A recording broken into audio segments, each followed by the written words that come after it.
Frère, vous allez me faire pleurer si au sortir de cet enseignement, vous ne comprenez pas que c'est votre bonté qui vous protège.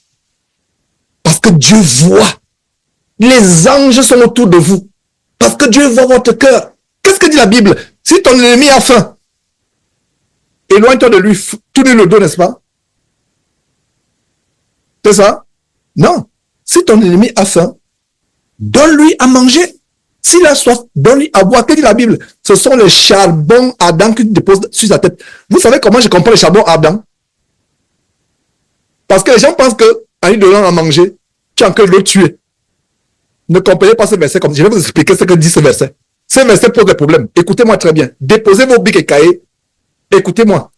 La Bible dit que si ton ennemi a faim, donne-lui à manger. S'il a soif, donne-lui à boire. Ce sont les charbons ardents que tu déposes sur sa tête. Pendant des années, j'ai compris ce verset comme étant le fait que, en fait, tu es en train d'entraîner sa destruction, sa mort. Non. Les charbons là, c'est pour brûler le cœur de sorcellerie en lui. Voilà ce que le charbon fait.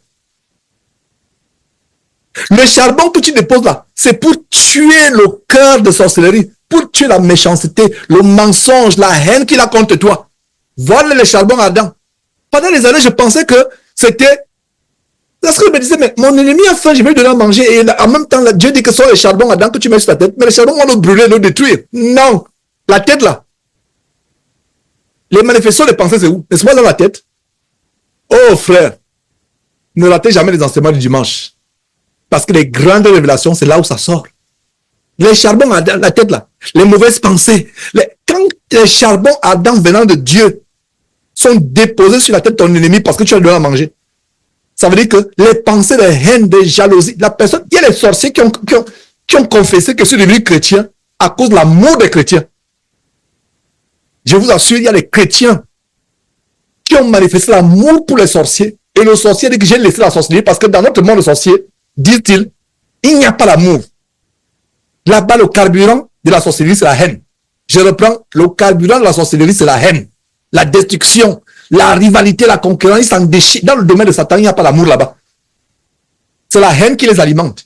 Donc, toi, nous chrétiens, quand on manifeste l'amour, comme Claudine, un enfant que tu n'as jamais connu, des étrangers qui viennent, que tu prends, tu les amènes à ils mangent bien, ils ont une grande maison, ils ont des très beaux lits, ils mangent à satiété, ils quittent la pauvreté du village.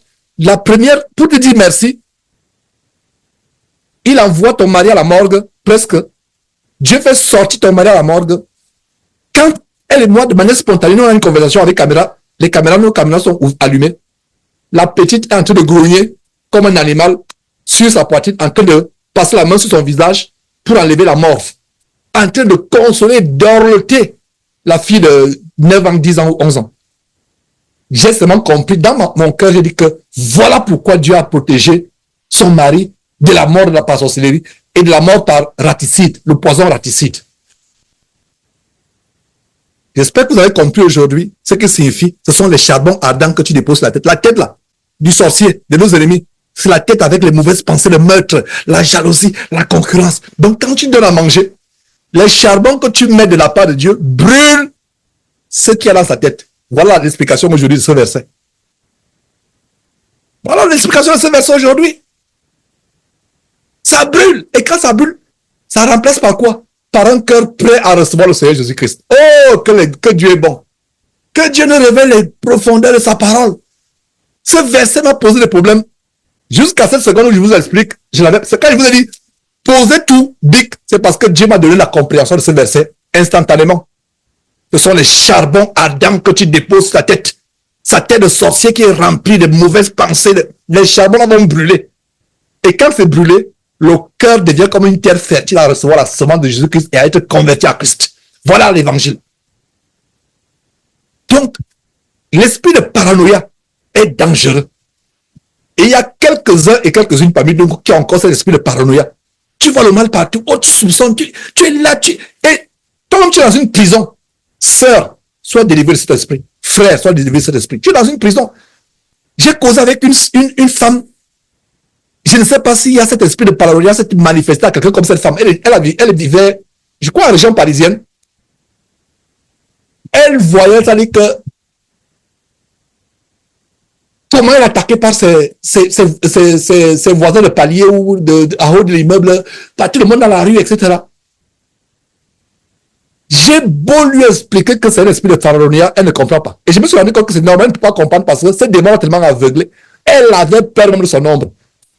Elle avait peur que le monde entier, ça a un niveau extrême. Il ne sait pas si elle a été délivrée. Ça fait peut-être 1 ou 2 ans ou 3 ans qu'on n'est plus en contact.